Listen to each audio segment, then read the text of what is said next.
Bon, on fait quoi? Bonjour à tous et bienvenue dans cette nouvelle vidéo.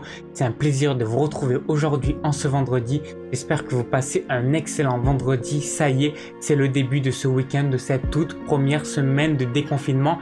J'espère que cette semaine était bonne pour vous. Et aujourd'hui, je vous présente une vidéo pour bien combler la semaine. Aujourd'hui, on va parler d'auto-sabotage. Et on va voir comment faire pour arrêter de s'auto-saboter et surtout est-ce que l'auto-sabotage ça existe, et c'est ce qu'on va voir dans cette vidéo. Donc c'est parti pour ce tout nouveau conseil d'amis. Allez c'est parti, on y va, allez go.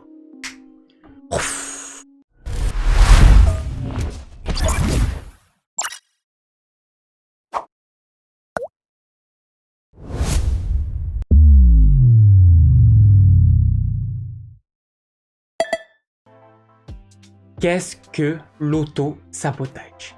Et en fait, finalement, est-ce que ça existe vraiment? Vous allez voir que dans le modèle que je vais vous proposer, l'auto-sabotage n'existe pas réellement. Et finalement, dans la nature, dans la vie, dans votre corps, dans votre esprit, rien n'est fait pour que vous souffrez. Tout est fait pour que vous allez mieux. Tout est fait pour le bien. Et donc, l'auto-sabotage n'existe pas. Pour commencer, je vais vous illustrer avec une petite histoire. Cette histoire, c'est l'histoire d'un roi. Ce roi est tranquillement dans son royaume. Et là, il y a une pâtissière qui arrive et qui lui propose une belle tarte à la fraise. Un beau fraisier. Lui, il est super content, cette pâtissière lui a amené ça pour son plaisir, pour qu'il se régale. Donc il va manger ce gâteau et là, il y a une dépâtissière qui arrive. Cette dépâtissière va prendre le gâteau, lui enlever le fraisier et lui laisser uniquement la fraise pour que justement le roi ne grossisse pas.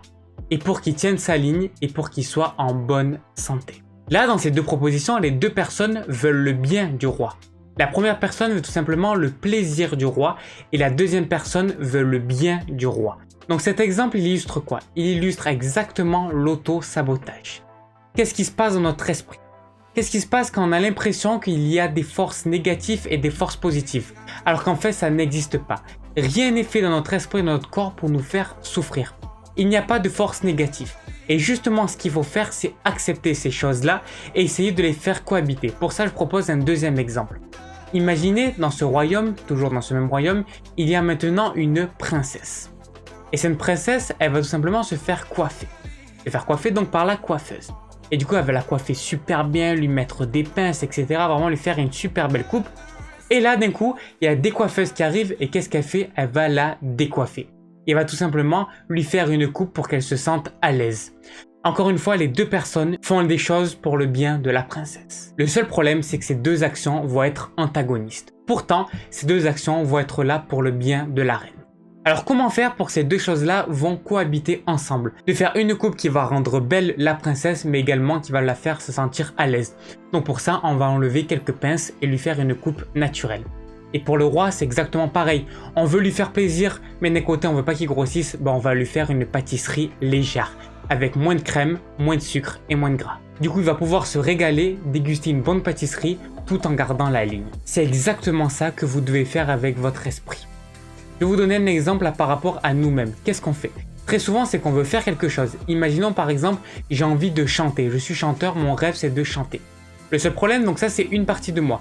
Et l'autre partie de moi, qu'on va dire qui est en fait un petit peu l'ange et le démon, parce que très souvent, avant de vous donner l'exemple, très souvent on pense que dans notre corps, dans notre esprit, on a l'ange et le démon. Moi très souvent dans mon enfance, j'ai entendu qu'on avait deux cerveaux. Cerveau droit, cerveau gauche. Le cerveau droit est là pour nous dire les bonnes choses qu'on doit faire. Et le cerveau gauche, c'est un petit peu le démon. Mais ça c'est totalement faux. Il n'y a pas de démon et d'ange dans notre cerveau. Il y a uniquement des anges, deux anges à chaque fois. Donc là, je vais vous donner l'exemple, vous allez très bien comprendre ça. Donc comme je vous ai dit, imaginons que je suis chanteur, que j'ai envie de chanter, ça c'est la première chose, c'est la chose qui est bien. Mais la chose qui est mal, c'est qu'il y a quelque chose qui est là et finalement on se dit, j'ai peur, j'ai pas envie d'aller chanter. J'ai une peur qui fait que j'arrive pas à aller me reproduire devant ces gens-là. Du coup, qu'est-ce qu'on va faire? On va pas y aller parce qu'on va se dire qu'il y a une force qui lutte contre nous. Et du coup là, on va dire qu'on est en train de s'auto-saboter. Mais non, c'est totalement faux. Si cette partie-là qui est contre nous, elle n'est pas contre nous. Elle est là pour une bonne raison. Il faut essayer d'analyser pourquoi cette partie de nous, elle va se manifester. Et la plupart du temps, c'est pour notre bien. Pour se rendre compte qu'il y a quelque chose qu'on n'a pas compris en nous. Et donc peut-être pourquoi on a peur de se reproduire devant des personnes, parce que simplement on n'est pas encore des assez bons chanteurs. Il faut tout simplement qu'on essaye de mieux chanter, de s'améliorer. Et justement, au fond de nous, on sait qu'on est mauvais, qu'on n'est pas encore totalement accompli, et c'est pour ça qu'on a cette peur. Parce que si finalement on commence à mieux s'accomplir, prendre plus de leçons de chant et chanter plus d'heures dans la semaine, alors dans ce cas-là, on n'aura plus peur. Et on n'aura plus cette peur-là, et en fait simplement, on vient de comprendre cette peur qu'on avait. Et donc cette peur, elle n'était pas là du tout pour nous détruire, elle était là pour notre bien. Exactement comme la chose qui nous disait d'aller chanter, elle était là aussi pour notre bien. Donc en fait, il faut essayer de les faire cohabiter et de comprendre pourquoi elles sont là. Et pour le dernier exemple que je pourrais vous donner, c'est le matin. Quand vous vous levez le matin, et il y a encore une fois deux voix. La première qui vous dit « Allez, il faut se lever, là il y a du travail, il y a des choses à faire, allez on se lève, on va passer une bonne journée » et il y a l'autre partie de vous qui dit « Oh non, allez encore 5 minutes, j'ai encore envie de me reposer, encore envie de rester dans le lit et tout. » C'est encore pareil, la voix qui vous dit qu'il a envie de rester dans le lit, c'est pas une voix qui est mauvaise, c'est une voix qui est là pour votre bien. Et en fait, comment faire pour que cette voix se taise, comment faire simplement pour comprendre cette voix et pour l'accepter, parce qu'en fait, il faut pas faire taire cette voix. Il faut simplement la comprendre. Et une fois qu'on va la comprendre, cette voix ne sera plus là. Comment faire simplement peut-être en conciliant les deux. Essayer de dormir plus paisiblement et plus d'heures. Peut-être que si on a envie de dormir un petit peu plus, c'est simplement parce qu'on n'a pas dormi assez. Essayez de vraiment comprendre le problème, de voir pourquoi il y a ces choses qui se manifestent en nous.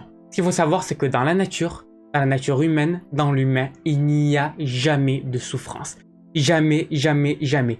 Tout ce qu'on peut penser qui est une souffrance n'en est pas une. C'est toujours un signal d'alarme. C'est toujours une leçon de l'apprentissage. Il n'y a aucune souffrance, aucune. Quand vous comprenez ça, vous vivez beaucoup mieux et donc l'autosabotage finalement n'existe pas. Il est juste là pour vous montrer qu'à l'intérieur de vous, il y a certaines failles que vous devez juste comprendre et accepter. Donc voilà, merci à tous d'avoir regardé cette vidéo, j'espère qu'elle vous a plu. Si c'est le cas, n'hésitez pas à mettre un gros pouce bleu, me dire ce que vous en avez pensé dans les commentaires. Également de vous abonner à la chaîne et activer la cloche car une nouvelle vidéo chaque jour à 18 h. Et nous bien sûr, on se donne rendez-vous demain pour une toute nouvelle vidéo. Et bien sûr, je vous souhaite une excellente journée, une excellente soirée, mais surtout un excellent vendredi, mais surtout une excellente vie. Allez, ciao!